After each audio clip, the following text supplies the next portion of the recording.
Welcome to this predicted paper from Psychology Ninjas. This paper represents the best guess for the upcoming exams.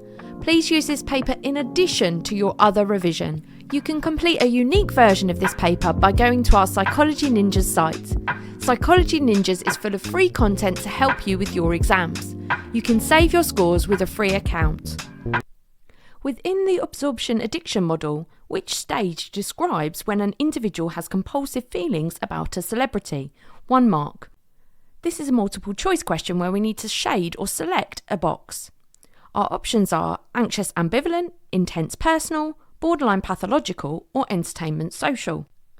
This is a knowledge-based question, and so we get 1 mark for correctly identifying intense personal. Identify which adult attachment style is common with parasocial relationships, 1 mark. Here we have the command word identify, which is looking for a single statement in response to this question. This is a knowledge-based multiple choice question, and so we need to select or shade from the following: secure, extrovert neurotic, anxious ambivalent, or insecure resistant. On paper 3, this is likely to be you writing down a particular letter in your exam script. So we get 1 mark for correctly identifying anxious ambivalent. Evaluate the role of physical attractiveness as a factor affecting attraction, 4 marks.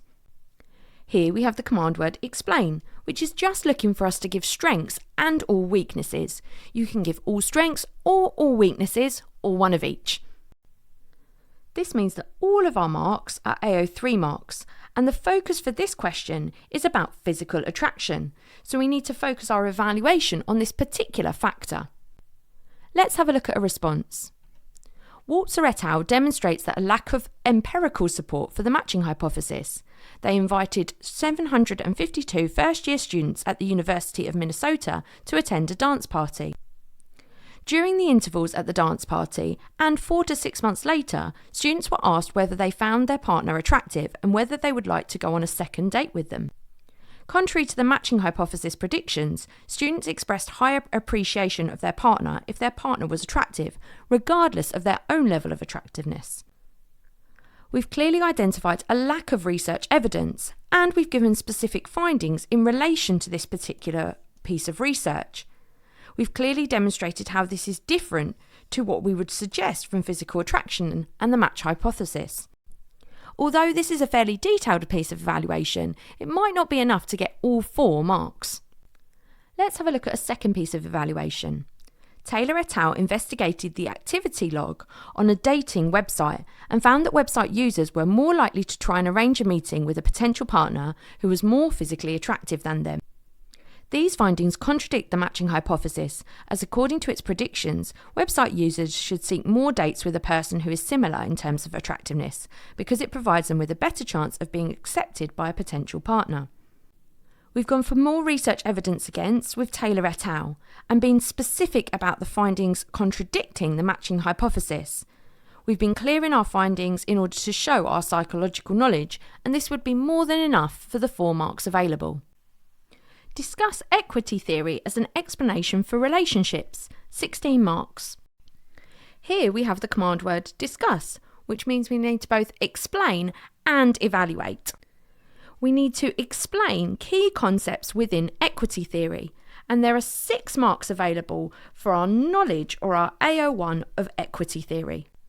We then need to give strengths and weaknesses of equity theory as an explanation for relationships. Let's start with our explanation. One theory of maintenance of relationships is equity theory, proposed by Walzer et al. Equity theory suggests that people strive for fairness in relationships and feel distressed if unfairness is perceived. Any kind of inequality causes distress, e.g. people who give too little or receive a lot feel dissatisfied.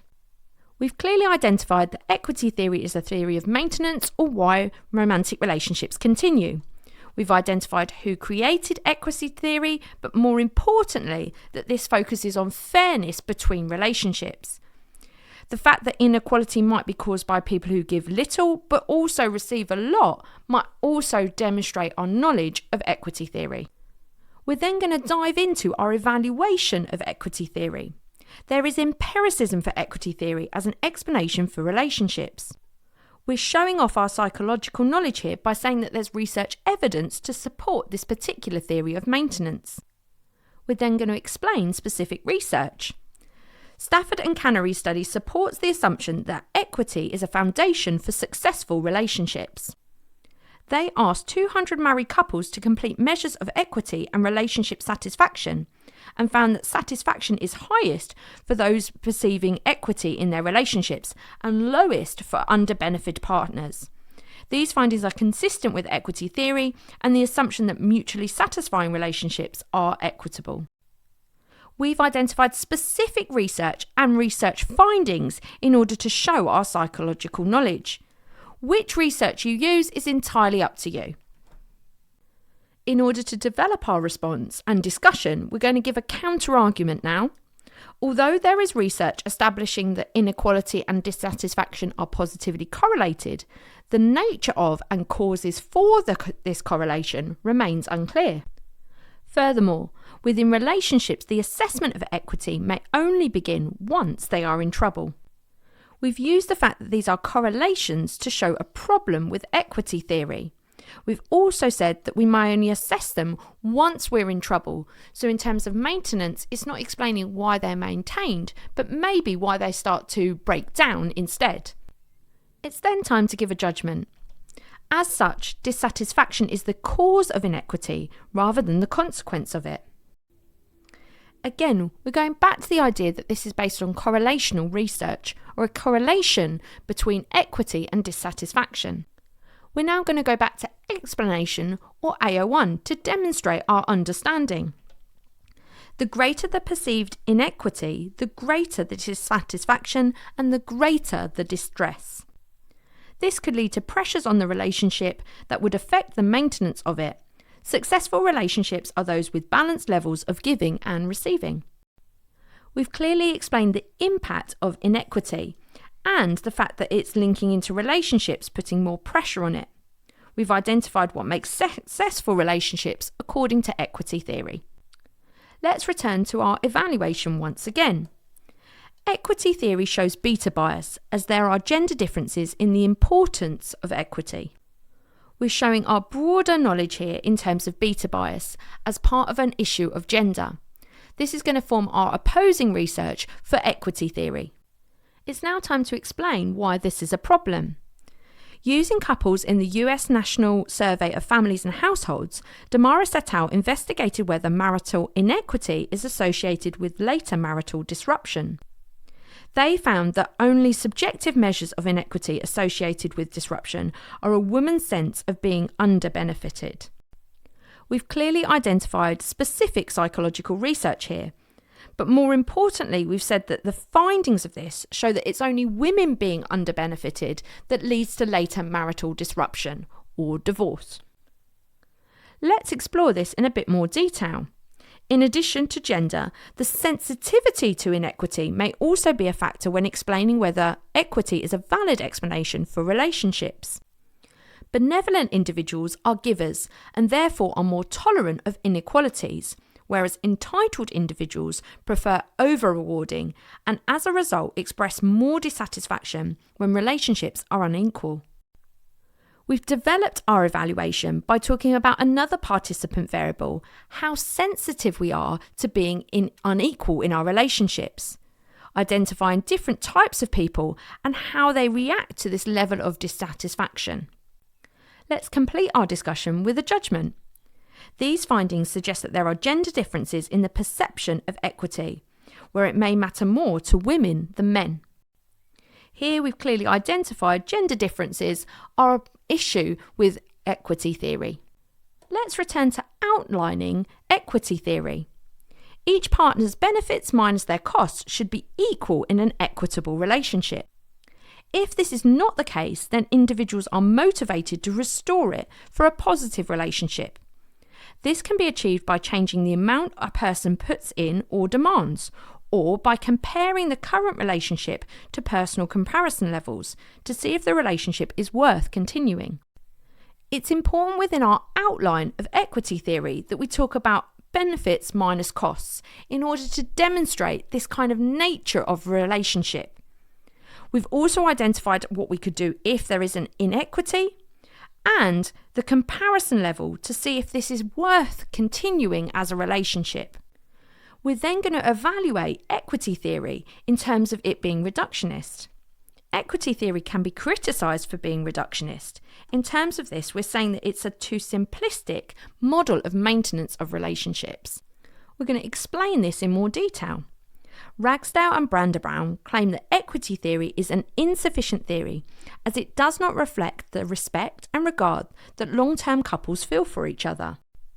This implies that marital relationships are more complex than equity theory suggests, which reduces complex behaviours to the result of a motivation of maintaining equity. We've identified here that respect and regard is more of an issue or more of an factor in maintaining long-term relationships. We've explained that it does not include the motivation behind why we would want to maintain equity in our relationships. We've included researchers here, but you wouldn't necessarily have to do that in your response. We're going to extend our problems with equity theory being reductionist.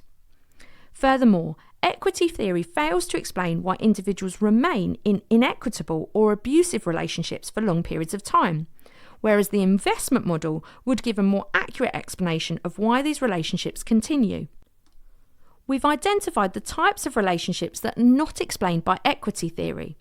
We've also identified a different theory in terms of the investment model and, more importantly, explained why this might be a better explanation. Again, we want to complete our discussion by giving a judgment. Therefore, it is not a valid explanation of the maintenance of relationships and needs to be cautiously applied. We've linked reductionism into validity, saying this is an inaccurate explanation of why relationships continue or are maintained. We're returning one more time to our explanation of this particular theory of romantic relationships. Equity theory does not mean equality, so partners can give and receive different amounts to each other and still feel that the relationship is equitable. Equity is measured by a person's perceived ratio of inputs and outputs. This is a subjective assessment of inputs of each partner in relation to outcomes. It's really important here that we understand that it doesn't have to be equal in order to be equitable, and that this might be measured in a different perception of inputs and outputs, what someone might put into a relationship and what someone might get out of it. We've used our psychological terminology here to identify that this might be a subjective experience. We're going to return once again to evaluation. Equity theory is ethnocentric. We're showing our psychological terminology here by explaining that it's based on a single culture.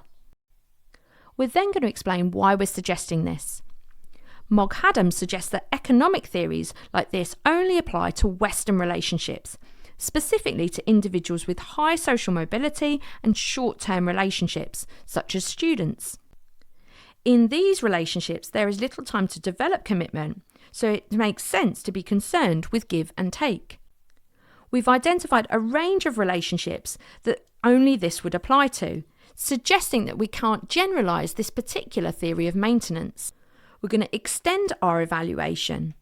Furthermore, in long-term relationships, in less mobile cultures, security is valued over profit, meaning that equity theory is not adequate to explain the maintenance of romantic relationships in all cultures. Here we've identified that a different factor that might be more important in explaining these particular relationships and why they continue. And then we're going to give a judgment about this, thus limiting the generalisability of equity theory in explaining the maintenance of relationships.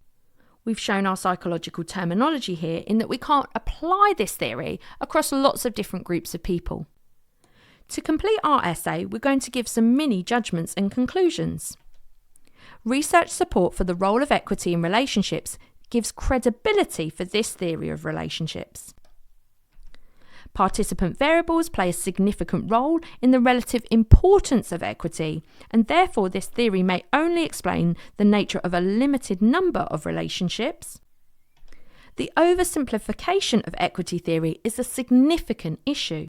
And finally, a lack of acknowledgement of cultural variations in the significance of equity limits the generalisability of this theory. You can complete a unique version of this paper by going to our Psychology Ninjas site. Psychology Ninjas is full of free content to help you with your exams. You can save your scores with a free account.